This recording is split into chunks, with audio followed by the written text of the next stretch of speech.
ಓಟಿಟಿಗೆ ಸಿದ್ಧವಾದ ಎಕ್ಕ. ಇವತ್ತಿನ ವಿಡಿಯೋದಲ್ಲಿ ನಾವು ನಿಮಗೆ ಇತ್ತೀಚೆಗೆ ತೆರೆಕಂಡ ಯುವರಾಜ್ ಕುಮಾರ್ ಅಭಿನಯದ ಎಕ್ಕ ಸಿನಿಮಾದ ಓಟಿಟಿ ಸ್ಟ್ರೀಮಿಂಗ್ ಬಗ್ಗೆ ಒಂದಿಷ್ಟು ಮಾಹಿತಿಯನ್ನ ಪ್ರಸ್ತುತಪಡಿಸುತ್ತಾ ಇದ್ದೇವೆ. ಅದಕ್ಕೂ ಮುಂಚೆ ಫಸ್ಟ್ ಟೈಮ್ ಯಾರ್ ವಿಡಿಯೋ ನೋಡ್ತಾ ಇದ್ದೀರಾ, ಎಲ್ಲರೂ ವಿಡಿಯೋ ಇಷ್ಟ ಆದ್ರೆ ನಮ್ಮ ಚಾನಲ್ ಅನ್ನು ಸಬ್ಸ್ಕ್ರೈಬ್ ಮಾಡಿ ಮತ್ತು ಸಪೋರ್ಟ್ ಮಾಡಿ.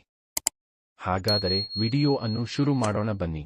ಯುವ ರಾಜ್ಕುಮಾರ್ ಅವರ 2ನೇ ವರ್ಷದ ಚಿತ್ರ ಎಕ್ಕ ತನ್ನ ಥಿಯೇಟ್ರಿಕಲ್ ಪ್ರದರ್ಶನವನ್ನು ಕೊನೆಗೊಳಿಸಿದ ನಂತರ ಮತ್ತು ಅದು ಯಾವ ಓಟಿಟಿ ಪ್ಲಾಟ್ಫಾರ್ಮ್ಗೆ ಹೋಗಲಿದೆ ಎಂಬುದರ ಕುರಿತು ವ್ಯಾಪಕ ಊಹಾಪೋಹಗಳು ಹರಡಿದ ದಿನಗಳಲ್ಲಿ ಮೊದಲು ಬಂದ ಹೆಸರು ಅಮೆಜಾನ್ ಪ್ರೈಮ್ ವಿಡಿಯೋ.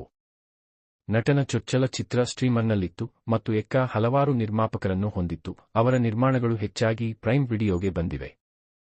ಇದನ್ನು ಖಚಿತವೆಂದು ಪರಿಗಣಿಸಲಾಗಿತ್ತು. ಆದರೆ ದಿನಗಳು ಕಳೆದಂತೆ ತಯಾರಕರು ಅಥವಾ ವೇದಿಕೆಯಿಂದ ಯಾವುದೇ ಮಾತುಗಳು ಬರಲಿಲ್ಲ. ತರುವಾಯ ಸೆಪ್ಟೆಂಬರ್ನಲ್ಲಿ ಎಕ್ಕಾವನ್ನು ಜಂಟಿಯಾಗಿ ನಿರ್ಮಿಸಿದ 3 ಬ್ಯಾನರ್ಗಳಲ್ಲಿ 2 ವೆಬ್ ಸರಣಿಗಳನ್ನು ಅಭಿವೃದ್ಧಿಪಡಿಸುವಲ್ಲಿ ಜಿ ನೆಟ್ವರ್ಕ್ನೊಂದಿಗೆ ಕೆಲಸ ಮಾಡುತ್ತಿವೆ ಎಂದು ಹೇಳಲಾಗಿದೆ.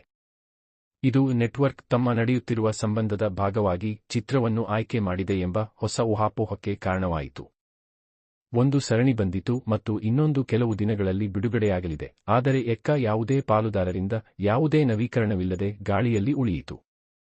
ಇತ್ತೀಚಿನ ಪ್ರಕಾರ ಎಕ್ಕಾವನ್ನು ಆಯ್ಕೆ ಮಾಡಲಾಗಿದೆ ಮತ್ತು ಶೀಘ್ರದಲ್ಲೇ ಸ್ಟ್ರೀಮ್ಗೆ ಲಭ್ಯವಿರುತ್ತದೆ. ಸನ್ ನೆಟ್ವರ್ಕ್ ಈ ವಿಶೇಷ ಹಕ್ಕುಗಳನ್ನು ಪಡೆದುಕೊಂಡಿದೆ ಮತ್ತು ಚಿತ್ರವು ನವೆಂಬರ್ 7, 2025 ರಿಂದ ಸನ್ ನೆಕ್ಸ್ಟ್ನಲ್ಲಿ ಪ್ರೀಮಿಯಂ ಮೂಲಕವೂ ಬಿಡುಗಡೆಯಾಗಲಿದೆ, ಅಂದರೆ ಥಿಯೇಟ್ರಿಕಲ್ ಬಿಡುಗಡೆಯಾದ ಸುಮಾರು 4 ತಿಂಗಳ ನಂತರ.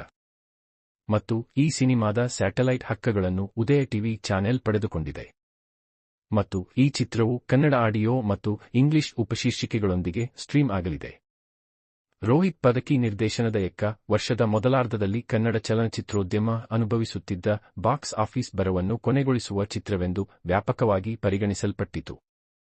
ಚಿತ್ರವು ಉತ್ತಮ ಆರಂಭವನ್ನು ಹೊಂದಿತ್ತು, ಆದರೆ ಆ ಆವೇಗವನ್ನು ಉಳಿಸಿಕೊಳ್ಳಲು ಸಾಧ್ಯವಾಗಲಿಲ್ಲ. ಹಾರರ್ ಹಾಸ್ಯ ಸುಫ್ರಮ್ ಸೋ ಬಂದು ಬಾಕ್ಸ್ ಆಫೀಸ್ ಅನ್ನು ಬಿರುಗಾಳಿಯಂತೆ ಎಸೆದ ನಂತರ ಅದು ಇನ್ನಷ್ಟು ಹದಗೆಟ್ಟಿತು.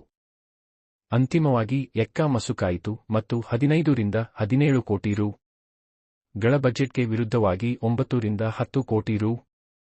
ಗಳ ಥಿಯೇಟ್ರಿಕಲ್ ಪಾಲಿನೊಂದಿಗೆ ತನ್ನ ಓಟವನ್ನು ಕೊನೆಗೊಳಿಸಿದೆ ಎಂದು ಹೇಳಲಾಗುತ್ತದೆ.